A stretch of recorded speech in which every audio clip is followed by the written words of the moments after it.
तो hello everyone, स्वागत है आपका हमारे यूट्यूब चैनल हेरन एकेडमी पे। मैं शिबा खान, आपकी बायोलॉजी एजुकेटर, जो आपको यहाँ पे 11th एंड 12th की बायोलॉजी करा रही हूँ। ये जो आपकी क्लासेस हैं, आपकी स्कूल लेवल, इवन आप अगर नीट एस्पिरेंट हो तो भी आपके लिए बहुत ज़्यादा फायदेमंद है। बिकॉज हम यहाँ पे सिर्फ बच्चे को उसके स्कूल लेवल, इट मीन्स अगर कोई बच्चा 11th में है या 12th में है तो सिर्फ हम यहाँ पे उसको ये समझ ही नहीं पढ़ा रहे कि उसको अपने स्कूल लेवल के एग्जाम देने हैं। हम यहाँ पे ये मान के चल रहे हैं कि ये जो हमारी क्लास है, इस क्लास को हमारी 11th 12th इवन नीट वाला बच्चा भी अच्छी तरीके से इसका बेनिफिट उठा सके। इसीलिए हम यहाँ पर आपको कुछ इस तरीके से नोट्स और एनसीईआरटी प्रोवाइड करा रहे हैं। इट मीन्स मैं आपको यहाँ पे आपके नोट्स मेकिंग के साथ साथ में आपको आपकी एनसीईआरटी भी वर्ड टू वर्ड समझाते हुए चल रही हूँ। जो इस वीडियो में हमारा रेगुलर बच्चा आया है, जो हमारा ओनली जो मतलब कि ऑलरेडी जो इस हमारे चैनल को सब्सक्राइब करके हमारी पूरी प्लेलिस्ट को देख के आया है, तो उसको तो बताने की जरूरत नहीं, उसको पता है कि मैम आपको किस तरीके से पढ़ाती है। लेकिन अगर आप हमारे चैनल पे नए हो, आपको नहीं पता है, तो उसके लिए मैंने बता दिया आपको कि हम यहाँ पे आपके नोट्स प्लस एनसीईआरटी को साथ साथ लेके चलते हैं। बिकॉज अगर आप नीट एस्पिरेंट हो बच्चे, तो आपको ऑलरेडी इस बारे में बहुत अच्छी तरीके से पता होगा कि अगर आप एनसीईआरटी को नहीं समझोगे, एनसीईआरटी को वर्ड टू वर्ड नहीं समझते हुए चलोगे, तो आप बहुत क्वेश्चन अपने बायोलॉजी में नीट 2026 में छोड़ के आने वाले हो। और अगर आप चाहते हो कि नीट 2026 में आप 360 आउट ऑफ 360 या 350 मार्क्स लाने हैं, तो आपको एनसीईआरटी को वर्ड टू वर्ड लेके चलना है। तो बच्चों, मैं आपको यही सजेस्ट करूंगी कि आप जितना हो सके अपनी एनसीईआरटी को पढ़े। एक बार जब मैं एनसीईआरटी समझाऊं, उसको अच्छी तरीके से समझ ले। मैं आपको समझा दूंगी कि अगर ये लाइन है तो इस लाइन की क्या मीनिंग है, मैं मीनिंग समझा दूंगी आपको। उसके बाद आपको क्या करना है, जितना बार हो सके, जितनी बार हो सके आपको उसको रिवाइज करते हुए चलना है। Because revision is very important. अगर आप रिवीजन नहीं करोगे बच्चे, तो मेरे पढ़ाने और आपके पढ़ने का कोई मतलब नहीं बैठता है। जितना हो सके बच्चों रिवीजन करना और अपना क्वेश्चन प्रैक्टिस करते हुए भी चलना है। जैसे ही हमारा ये चैप्टर जो हमारा चल रहा है ये कंप्लीट हो जाएगा, तो चैप्टर कंप्लीट होने के बाद हम क्या करेंगे, एक क्लास आपके most accepted question with PYQ लेके आएंगे, जिससे आपके चैप्टर के सभी तरह के क्वेश्चन शॉर्ट हो जाएंगे कि आप समझ जाओगे इस चैप्टर से किस किस तरीके से क्वेश्चन आ सकते हैं, किस किस तरीके से क्वेश्चन आते हैं। तो बच्चों, स्टार्ट करते हैं आज हमारा लेक्चर। और लेक्चर स्टार्ट करने से पहले मैं आपको बता दूं कि आज की जो हमारी क्लास रहेगी वो क्लास रहेगी ड्यूटेरोमाइसिटीज, और वो भी एक आपकी क्लास ही है। जिस तरीके से ये हमारी क्लास है, इस क्लास में आप एक क्लास ही पढ़ने वाले हो। देखो भाई साहब, क्या मजेदार बात है कि आज की आप क्लास में अपनी एक क्लास ही पढ़ने वाले हो। और उस क्लास का क्या नाम है, उस क्लास का नाम है बेसिडियोमाइसिटीज। तो एक बार मैं आपको फिर से बता देना चाहूंगी, myself Shiba and I am a biology educator. तो बच्चे, स्टार्ट करते हैं आज की हमारी क्लास, जिसमें हम लेके चलने वाले हैं ड्यूटेरोमाइसिटीज को। जिसमें हम किसको लेके चलने वाले हैं, ड्यूटेरोमाइसिटीज को। तो बच्चा, बहुत ही आसान, बहुत ही सिंपल इजी वे में हम इन चीजों को समझने वाले हैं। तो आपको क्या करना है, अपना पेन पेपर और अपनी एनसीईआरटी को खोल के बैठ जाइएगा, और जो जो चीज मैं आपको समझा रही हूँ उसको नोट डाउन करते हुए चलना है और चीजों को समझते हुए चलना है। एक बार मैं आपको फिर से बता दूं, प्रेशर लेने की जरूरत नहीं है। अगर आप इस क्लास में आ चुके हो, ये चीज की मैं गारंटी ले सकती हूँ कि अगर आप इस क्लास में आ चुके हो और अब से पहले अगर आपके ये टॉपिक आपको समझ में नहीं आया था, चाहे आपने कहीं से पढ़ा है या नहीं पढ़ा है, और आपको इसके बारे में बिल्कुल भी नॉलेज नहीं है, तो अगर आपने आज ही अपना थोड़ा सा टाइम यहाँ पे दे रहे हो, तो मैं इस चीज की गारंटी देती हूँ कि आप यहाँ पे आज अपने इस टॉपिक को क्लास ड्यूटेरोमाइसिटीज को बहुत ही अच्छी तरीके से समझ के जाओगे। आज जो आपके मन में डाउट है ना कि यहाँ से ही समझ में नहीं आता है, वो सारे डाउट आज आपके क्लियर होने वाले हैं। मैं आपको बता दूंगी कि यहाँ से आपको क्या क्या पढ़ते हुए, क्या क्या चीज समझते हुए चलना है, कौन सी में बात है जो आपको बच्चे यहाँ पे याद रखनी ही रखनी होगी। तो स्टार्ट करते हैं क्लास ड्यूटेरोमाइसिटीज। किसकी क्लास है बेटे, ये किसकी क्लास पढ़ रहे हैं हम, ये क्लास आपकी किंगडम फंजाई की। ये क्लास किसकी है, किंगडम फंजाई की क्लास है। तो स्टार्ट करते बच्चों हम। यहाँ पे देखो आपकी एनसीईआरटी क्या बोलते हैं, commonly known as imperfect fungi. Line को समझेंगे, क्या बोल रहे हैं कि जो आपकी क्लास ड्यूटेरोमाइसिटीज है, ड्यूटेरोमाइसिटीज में जितने भी आपके फंगस आते हैं उनको हम सामान्य भाषा में क्या बोलते हैं, इम्परफेक्ट फंगी बोलते हैं। इनको हम क्या बोल रहे हैं, इम्परफेक्ट फंगी। रीजन जान लीजिए इसको इम्परफेक्ट कहने का रीजन क्या है। जब हमने किंगडम फंजाई को पढ़ा था तो मैंने उसमें आपको बहुत ही अच्छी तरीके से समझाया था कि किंगडम फंजाई में हमें 3 तरीके के रिप्रोडक्शन देखने को मिलते हैं।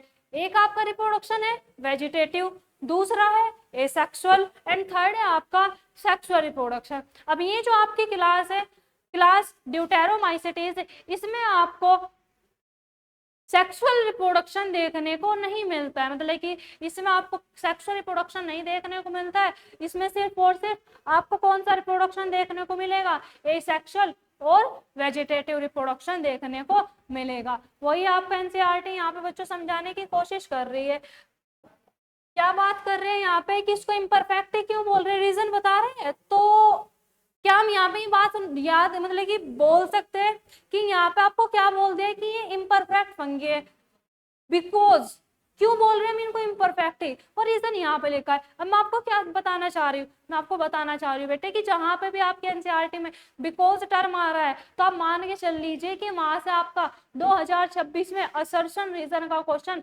बनने की पूरी प्रोबेबिलिटी है, क्योंकि पहले आपको बता दिया फिर उसका रीजन बता रहे। इट मीन्स यहाँ पर सर्टन रीजन टाइप क्वेश्चन बन सकते हैं कि नहीं बन सकते, बिल्कुल बन सकते हैं। तो लाइन इंपॉर्टेंट है, नो या अच्छी तरीके से नोट करके चलेंगे। क्या बोल दिया है, सामान्य और आपको कॉमनली कौन सा, हम इनको सॉरी कॉमनली हम इनको क्या बोलते हैं, इम्परफेक्ट। अब क्यों बोलते हैं, क्योंकि बिकॉज ओनली देयर एसेक्सुअल, यहाँ पर एसेक्सुअल लिखा हुआ है बच्चे, आप इसको थोड़ा सा ठीक करके चलेंगे ताकि आप कंफ्यूज ना हो। ये यहाँ पे ए बाय टाइपिंग एरर मिस्टेक हो चुके हैं, तो ये क्या है, ये आपका एसेक्सुअल रिप्रोडक्शन के बारे में बात कर रहे हैं।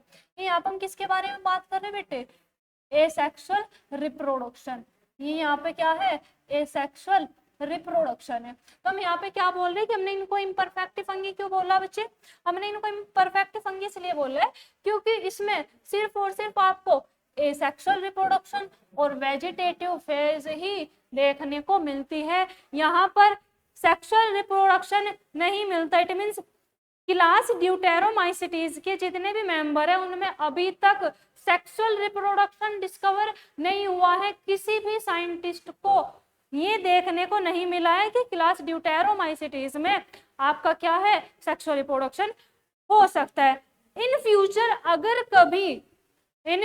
अगर कभी सेक्सुअल रिप्रोडक्शन क्लास ड्यूटेरोमाइसिटीज के मेंबर में डिस्कवर होता है तो आपके एनसीईआरटी बच्चे साफ साफ बोलती है कि इसको फिर किसी अदर क्लास में ट्रांसफर कर दिया जाएगा। मतलब कि अभी वो मेंबर किस है, ड्यूटेरोमाइसिटीज। और अगर किसी साइंटिस्ट को देखने को मिलता है कि भाई साहब इसमें सेक्सुअल रिप्रोडक्शन हो रहा है तो फिर हम उसको ड्यूटेरोमाइसिटीज क्लास में इंक्लूड नहीं करेंगे, उसके लिए फिर आपको दूसरे क्लास में उसको ट्रांसफर करना होगा। जैसे कि आपका एस्कोमाइसिटीज एंड आपका बेसिडियोमाइसिटीज में हम इसको क्या कर सकते हैं, ट्रांसफर कर सकते हैं। लेकिन यही बात करें अगर हम बच्चे यहाँ पे किसकी, सेक्सुअल रिप्रोडक्शन की, यहाँ पर अगर हम बात करें इसमें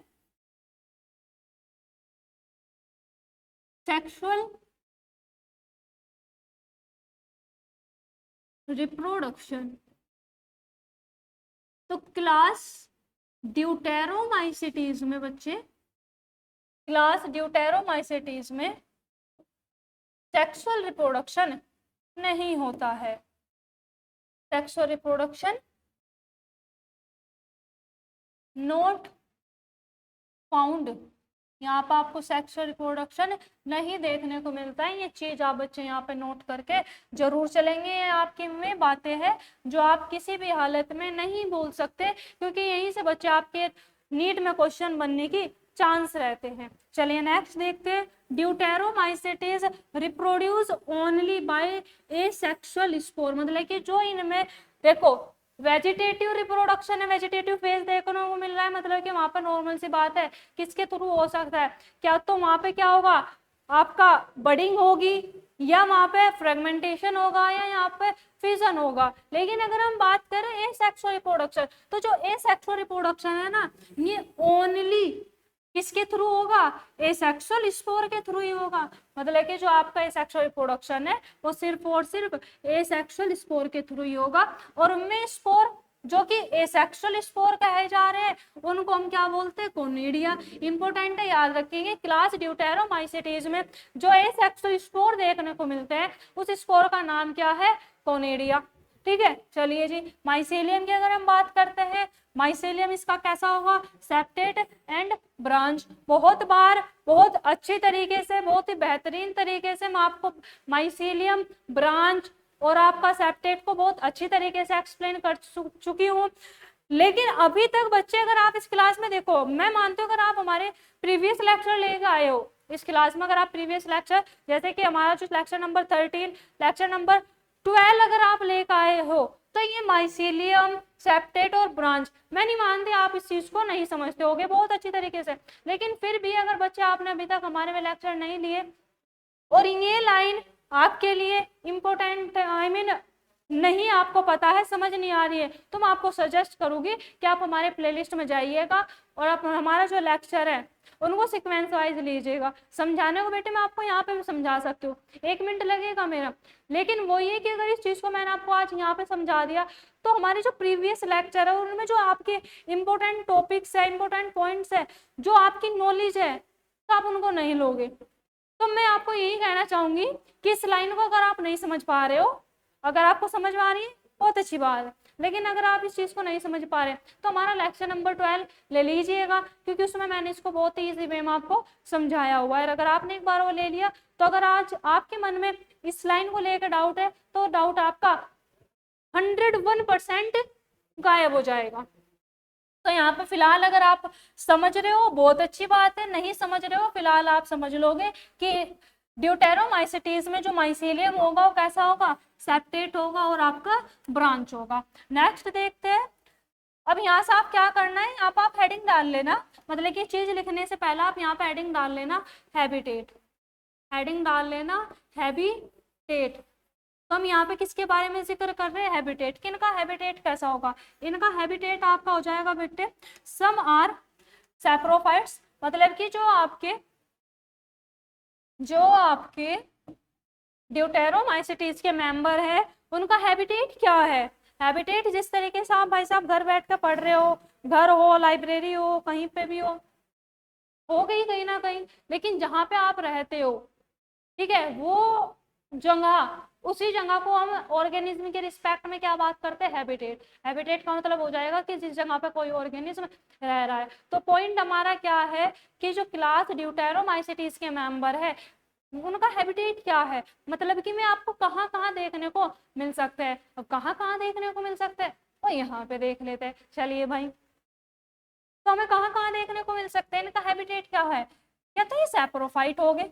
सैप्रोफाइट का मतलब क्या होगा कि जिस जगह कोई dead and decaying, it means सड़ी हुई गली हुई चीज पड़ी है, वो चाहे आपका कुछ भी है, वो कोई प्लांट बॉडी है, एनिमल बॉडी है, या कुछ भी है, अगर कुछ चीज आपकी सड़ी गली हुई पड़ी है तो वहां पे भी कौन ग्रो कर जाएगा, आपके ड्यूटेरोमाइसिटीज के मेंबर ग्रो कर जाएंगे। ठीक है, और पैरासाइट, पैरासाइट का क्या मतलब हो जाएगा कि जब ऑर्गेनिज्म किसी अदर ऑर्गेनिज्म के बॉडी पर उसको विदाउट किल करे सरवाइव करता है, उससे न्यूट्रिशन ऑब्टेन करता है, उसके लिए हम क्या टर्म यूज करते हैं बच्चा, पैरासाइट टर्म यूज करते हैं। देखो भाई मैं आपको बता रही हूँ कुछ छोटे छोटे टर्म हैं, कुछ ये ऐसे टर्म हैं जिनको आपको अंडरस्टैंड करना जरूरी है, इनकी अंडरस्टैंडिंग होनी जरूरी है, क्योंकि अगर आप इन छोटे छोटे टर्म को अंडरस्टैंड नहीं कर पा रहे हो, समझ नहीं पा रहे हो, तो बेटे आप बड़ी चीज में नहीं समझ पाओगे। और मुझे पता है बच्चे छोटी छोटी चीजों को इग्नोर कर देते हैं।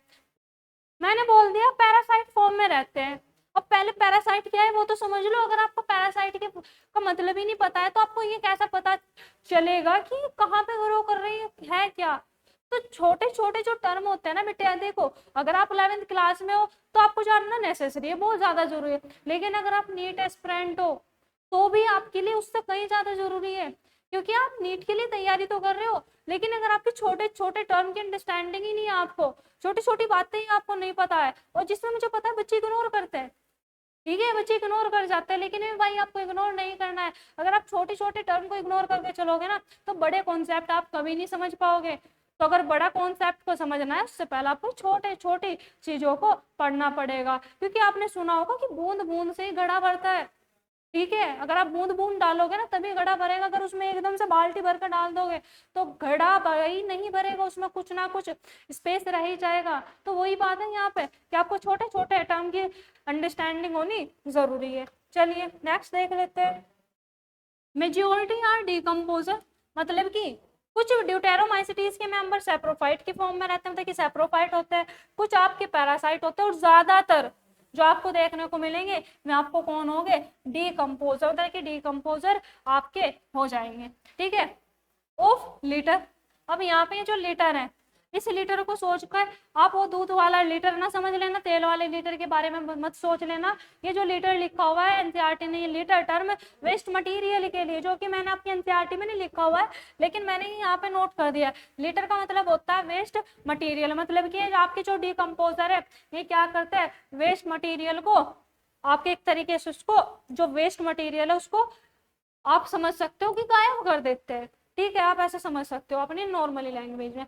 And help in mineral recycling, इसको भी आप नोट करके चलेंगे, इंपॉर्टेंट लाइन है कि जो ड्यूटेरोमाइसिटीज है ये हेल्प करते हैं मिनरल्स की रिसाइकलिंग में, ठीक है। चलिए आप क्या करेंगे, एक बार इसका स्क्रीनशॉट ले लेंगे, बहुत ही इंपॉर्टेंट सभी लाइन वे लाइन है जो है तो आपके एनसीईआरटी से, लेकिन बच्चे ये वो है जो कि आपको पता होनी चाहिए, याद आपके होनी चाहिए। तो आई होप आप इस चीज को यहाँ पे बहुत अच्छी तरीके से समझ चुके होंगे। समझ रहे हो तो इसको भाई नोट कर लेना, अपना स्क्रीनशॉट ले लो, या आप इसको यूज करके वीडियो को लिख सकते हो। चलिए भाई नेक्स्ट देखते हैं।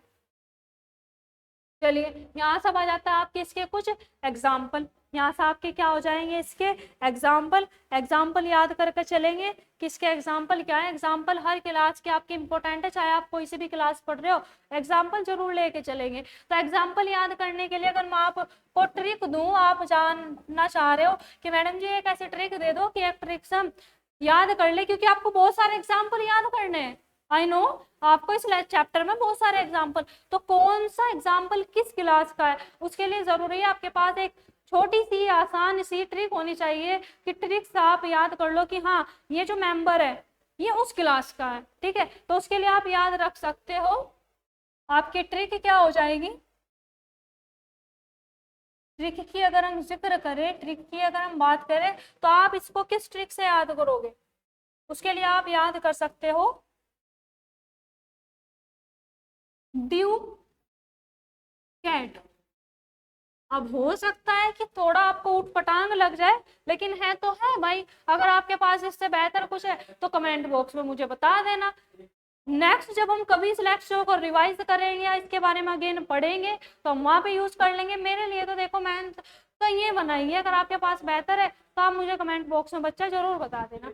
ड्यू कैट से आप इसका क्या करोगे, एग्जाम्पल रन करोगे, कैसे, ड्यू मीन्स ड्यूटेरोमाइसिटीज, सी से आपका क्या हो जाएगा, पोलियोट्राइकम, ए से आपका हो जाएगा अल्टरनेरिया, और टी से बच्चा हो आपका हो जाएगा ट्राइकोडर्मा। ये हो गया आपका क्लास ड्यूटेरोमाइसिटीज कंप्लीट जी, बस इतना ही है, बहुत छोटी सी क्लास है लेकिन इंपॉर्टेंट है। अब हमें क्या करना है, इंपॉर्टेंट नोट्स तो है लेकिन उसके साथ साथ में भाई आपकी एनसीईआरटी भी है, तो उसको हम क्या करेंगे यहाँ पे पढ़ते हुए चलेंगे। और एक बार आप मुझे बताएंगे क्या जो चीज मैंने आपको बताई है आपकी समझ में आया है, और अगर बच्चे समझ में आया है तो लेक्चर को लाइक करना बिल्कुल भी मत भूलिएगा। अगर आप लेक्चर को अभी तक बने हुए हो, पढ़ रहे हो और वीडियो को लाइक नहीं किया है तो भाई लाइक कर दीजिएगा, ठीक है। अब हम क्या करते हैं, इसके एनसीईआरटी देख लेते हैं कि आपको एनसीईआरटी क्या समझाने। देखो जो नोट्स में लिखा है सब आपको एनसीईआरटी का ही मिलेगा, लेकिन फिर भी एक बार इसको समझ लेते हैं क्योंकि नोट्स के साथ साथ में आपको एनसीईआरटी भी तो पढ़नी है। चलिए उसको देख लेते हैं, ड्यूटेरोमाइसिटीज किसको पढ़ना है, ड्यूटेरोमाइसिटीज को पढ़ते हुए चलना है।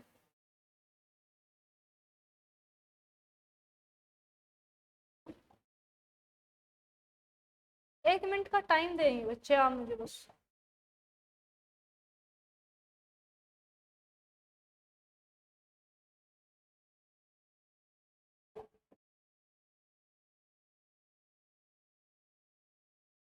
चलिए स्टार्ट कर लेते हैं हम अपनी एनसीईआरटी को। चलिए भाई साहब बात करते हैं commonly known as imperfect fungi. इनको हम नॉर्मली क्या बोलते हैं? कॉमनली हम इनको इम्परफेक्ट फंगी बोलते हैं। क्यों बोल रहे? बिकॉज एसेक्सुअल और वेजिटेटिव फेज ही आपको इसमें देखने को मिलती है, सेक्सुअल रिप्रोडक्शन इसमें नहीं होगा। दिस फंगी नॉन, इस वजह से हम इसको इम्परफेक्ट फंगी बोलते हैं। आज किसको बात करी हमने? Imperfect he. When this sexual form of these fungi were discovered, they were moved into classes they rightly belongs। मतलब कि इन फ्यूचर अगर आपको ड्यूटेरोमाइसेटीज में सेक्सुअल रिप्रोडक्शन देखने को मिलता है तो हम उस ऑर्गेनिज्म को क्या करेंगे? उसके रिलेटेड अदर क्लास में हम उसको ट्रांसफर कर देंगे जिससे वो आपका बिलोंग करता होता है, कि जिसमें में सारे करेक्टर आपको हो, फिर वो ड्यूटेरोमाइसेटीज का मेंबर नहीं होगा। समझ लेना, अगर इसमें आपको सेक्सुअल फेज देखने को मिल रही है तो वो ड्यूटेरोमाइसेटीज का मेंबर नहीं कहलाया जाएगा, हम उसको ट्रांसफर कर देंगे किसी अदर क्लास में। It is also possible that asexual and vegetative stage have been given one name and placed under deuteromycetes। मतलब कि जितने भी आपके deuteromycetes के मेंबर है उसमें आपको कौन सा रिप्रोडक्शन देखने को मिलता है? उसमें आपको पॉसिबली सिर्फ एसेक्सुअल और वेजिटेटिव स्टेज ही देखने को मिलती है। And other sexual stage another placed under another place. देखो कोई बात बोल दी कि अगर आपको सेक्सुअल देखने को मिला है रिप्रोडक्शन तो क्या किया जाएगा? उसको किसी अनदर क्लास में प्लेस कर दिया जाएगा। लेटर बाद में क्या होगा? When linkage were established the fungi were correctly identify and move out the deuteromycetes. मतलब कि उसको अच्छी तरीके से आइडेंटिफाई करके उसको उसके करेक्ट क्लासेस में ट्रांसफर कर दिया जाएगा। किससे? ड्यूटेरोमाइसेटीज से। वंस परफेक्ट मतलब कि जो उसकी परफेक्टली हो, मतलब कि जिसमें वो अच्छी तरीके से सरवाइव कर सकते हैं, कि जिसमें उसके करेक्टर मिल रही है, कहना चाह रहे हैं। Sexual stage of members of deuteromycetes were discovered, they were often moved ascomycetes and basidiomycetes। Note करके चलेंगे कि अगर आपको ड्यूटेरोमाइसेटीज के मेंबर में सेक्सुअल रिप्रोडक्शन देखने को मिल रहा है तो उसको मूव कर दिया जाएगा क्या तो एस्कोमाइसेटीज में या फिर बेसिडियोमाइसेटीज में, फिर वो ड्यूटेरोमाइसेटीज का मेंबर नहीं रहेगा। The deuteromycetes reproduce only by sexual asexual spore. Deuteromycetes जो रिप्रोडक्शन करता है वो सिर्फ और सिर्फ एसेक्सुअल स्पोर के थ्रू करता है और उस स्पोर को क्या नाम है? Conidia. The mycelium is septate. Mycelium कैसा होगा? इसका सेप्टेट होगा और आपका ब्रांच होगा। कुछ इसके जो मेंबर है सेप्रोफाइट हो सकते हैं, पैरासाइट हो सकते हैं और लार्जली नंबर में आपको ये क्या देखने को मिलेंगे? डिकम्पोजर देखने को मिलते हैं जो आपके लीटर मतलब कि जो आपके वेस्ट मटेरियल को इंगल्फ कर जाते हैं। ये हेल्प करते हैं मिनरल रिसाइकलिंग में और इसके कुछ एग्जाम्पल है जैसे कि आपका अल्टरनेरिया, पोलियोट्राइकम एंड आपके ट्राइकोडर्मा। ये आपके 3 एग्जाम्पल हो जाते हैं क्लास ड्यूटेरोमाइसेटीज के। तो बच्चों यहाँ पे हमारी क्लास होती है समाप्त। हमने क्या किया है? इसके नोट्स भी बना लिए हैं और साथ साथ में हमने इसके एनसीईआरटी को भी समझ लिया है कि आपकी एनसीईआरटी यहाँ पे आपको इस पैरे में क्या समझाने की कोशिश कर रही है। एंड आई होप आप इस चीज को बहुत ही अच्छी तरीके से बच्चे समझते हुए चल रहे होंगे। और अगर आपके समझ में आ रहा है, आपको क्लास अच्छी लग रही है, तो आपको क्लास को लाइक और कमेंट बॉक्स में अपना फीडबैक जरूर दीजिएगा कि आपको क्लास कैसी लगी है। चैनल को सब्सक्राइब कर लीजिएगा और अपने फ्रेंड्स और अदर पर्सन जो कि आपके बायो से मतलब कि जो आपके बायोलॉजी फील्ड में है उनको शेयर जरूर कर दीजिएगा। तो बच्चे मिलेंगे जल्द ही अपने नेक्स्ट लेक्चर में। यहाँ पे आपको क्या याद रखना है कि हमने किंगडम फंजाई को कंप्लीट कर लिया है। अब हमें क्या करना है? इसके जो छोटे छोटे से इस चैप्टर में बस अब 2-4 छोटे छोटे से टॉपिक बचे हमको उनको करना है, उसके साथ फिर आपका ये जो चैप्टर है कंप्लीट हो जाएगा। तो बच्चे मिलेंगे जल्दी। आज के लिए इतना ही। Thank you so much. Bye.